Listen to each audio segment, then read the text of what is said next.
Takot dito, alam mo, sa TNCP, si Bruno. Ay, teka lang, Ay, pumasok! ang ganda na naman ang pasok dito. Si Cinderella kumukombo, bigla-bigla. Si BGC pumapasok, bigla-bigla. Tapos makakatakas lang siya sa ganung pasok Aray! ni Franz. Ayun lang, si Franz, maipit ka ba? Hinintay naman!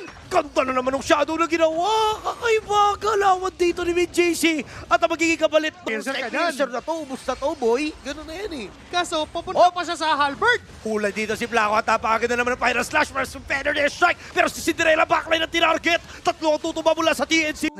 Nag-aabangan ng papasukan, although nandiyan naman si Marks para tumalon. Talon! Pero wala siyang tatalunan! Hindi tumuloy dito si Marks at nandito na ngayon pa yung kapatid mula kay Cinderella. Puputok ni Torres sa may bandang ibaba. Franz hindi naman magkocommit. Ay! Ang ganda ng Final Slash. Pumasok na yung dalawang miyembro. Dalawang tutumba mula sa Marshall Bay. Pero si Ganso na rin naman magiging kapalit. At dito si Sinful, only dash. Hindi sila magpapapigil pero si Franz gagawa ng pangarap kaso hindi magiging enough. Cinderella, kapiso na lang buhay. Pero nakasurvive pa rin. And si Zeno na lang ang natitira. Tumipi pa si BGC sa gitna. Ganun sila ka-confident na tatapo.